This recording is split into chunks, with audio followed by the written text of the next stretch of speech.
Hello, I'm your host, Chris Crossroads, and welcome to Fantasia Way, where we discuss the why behind the way we weave stories. Hello, travelers. Welcome to Fantasia Way. In this episode, we will be discussing the motivation behind writing one of fiction's most beloved genres, horror. Horror as a genre is fairly polarizing when it comes to most audiences. People either love horror or can't stand to consume it. The reason behind this will be explained, as will the motive behind watching horror, why horror is a vital genre in the realm of creativity, and finally, why creatives should make horror. Firstly, we must discuss what is horror. Horror as a genre goes back centuries to the basic spreading of campfire stories about ghosts in the woods and monsters that hunted children at night. However, it gained traction as a full-fledged genre in the middle of the 1700s, thanks to the novel The Castle of Otranto by Horace Walpole. Since then, horror as a genre has gained a strong following, thanks to the work of Mary Shelley's Frankenstein, John Carpenter's The Thing, and Stephen King's It. The nature of horror hinges on the instilling of the emotions of fear, dread, and, quite simply, horror in the audience. This can be seen in the horror genre's most prolific and famous author, Edgar Allan Poe's stories. From the pit and the pendulum's rising tension and dread as death grew ever closer to the prisoner, to the sickening psychosis of the narrator of the Telltale Heart, Poe's fiction brought dread, fear, and a natural sense of horror to his readers. In fact, horror as a genre has risen in popularity over the past 10 years. Almost half of the population in the United States have said they either loved or liked the genre, and the market share of horror franchises has more than doubled since 2013. The strength of horror is an ancient one, and its power to draw in audiences has never been stronger. I can't help but quote Stephen King's definitions of the three types of terror. He says, the three types of terror: the gross out, the sight of a severed head tumbling down a flight of stairs. It's when the lights go out and something green and slimy splatters against your arm. The horror, the unnatural, spiders the size of bears, the dead waking up and walking around. It's when the lights go out and something with claws grabs you by the arm. And the last and worst one, terror, when you come home and notice everything you own had been taken away and replaced by an exact substitute. It's when the lights go out and you feel something behind you. You hear it. You feel its breath against your ear. When you turn around, there's nothing there. I personally would be challenged to find a more beautiful and comprehensive description of the horror genre than these three emotions. All of these together define horror as a genre and shows its rising strength in the market of storytelling. However, the reason why we enjoy horror is just as important to understanding what it is and how to make it. So, the next big question is, why do people enjoy horror as a genre? It's obvious that horror as a genre has a large following, but many people struggle to understand the reasons why people enjoy the experience of being terrified, grossed out, or horrified by the stories they absorb. The answer can be rather difficult to distinguish, since many people who enjoy horror enjoy it for different reasons. I myself find horror entertaining thanks to the unique concepts that rise from the genre. The undead, pseudo-scientific monstrosities, and the looming darkness of beings outside of reality. But my reason for interest is simply my own, and there are a variety of other reasons that people enjoy horror. Some enjoy it for the simple thrill of it, no different than people who enjoy extreme sports, skydiving, or spicy foods.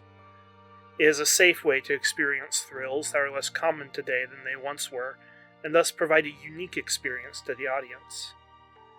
Associate Professor Haiyang Yang from Johns Hopkins Carey Business School performed some research into the motive behind why people enjoy horror.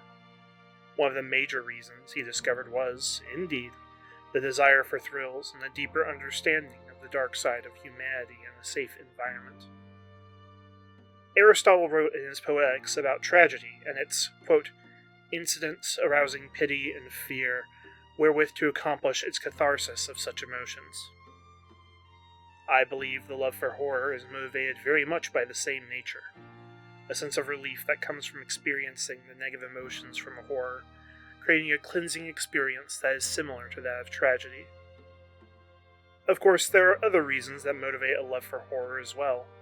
Curiosity about the threats that may reside around us, as in the case of psychological horror, a love for the theoretical dangers that science may invite, or simply a desire to watch other people be bewildered by our enjoyment of something that they cannot. Jean Lorrain once said, "The charm of horror only tempts the strong." While this seems overly self-indulgent in its phrasing, I do believe that a love for horror comes from a strong sense of security that desires to be tested. But these are the reasons that an audience may enjoy horror. We still need to answer the most important question to ourselves. Why create horror stories as a storyteller? The reason behind creating horror stories and telling them may seem very similar at first glance. A love for thrills and a desire to inspire that sense of catharsis in others who enjoy that same adrenaline rush from fear. However, the motivation behind why people create horror is normally far more interesting and complicated than the sense of relief in the experience or the simple desire to try out a new concept.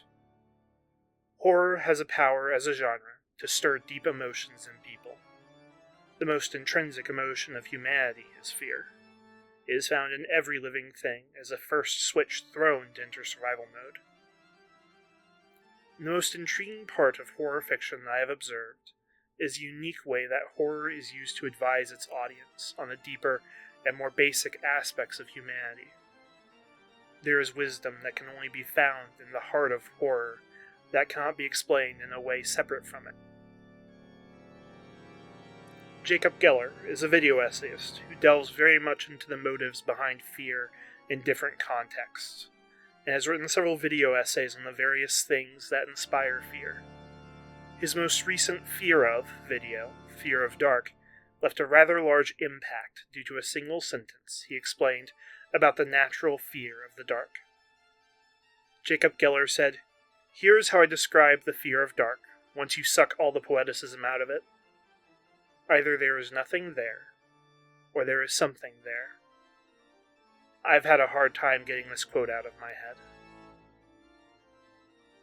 Why should you make horror? Because no other genre can teach us about fear. Just as heroic epics can teach us courage, and comedies teach us how to experience happiness in the most bizarre of circumstances, horror reveals to us what it means to be afraid, what we are afraid of, and, if one delves into that abyss, why we are afraid of it. This hunger for why is the core of every single story, whether we recognize it cognitively or unconsciously. Why is the most powerful question we as storytellers ask. And because of that, I will leave you to wander and wonder why in your own stories.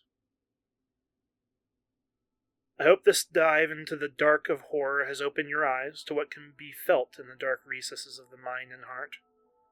I believe that by consistently discovering the motivating power behind emotions, we can learn to better tell stories and to enlighten others through our creative works, wherever they take us and whatever genre they may be.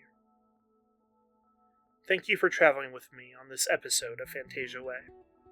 I hope you got as much enjoyment out of it as I did, and I would love for you to come back this way whenever you have any desire to understand more about storytelling and the different ways we as storytellers can use our imagination. Would you kindly like, comment, and subscribe, so you can keep up with our travels through this world of imagination, and I'd love to see you again soon. You can find Fantasia Way on YouTube, and you can find me at Blue Sky at Chris Crossroads FW, or on Tumblr under the same name, Chris Crossroads FW. Thank you for listening.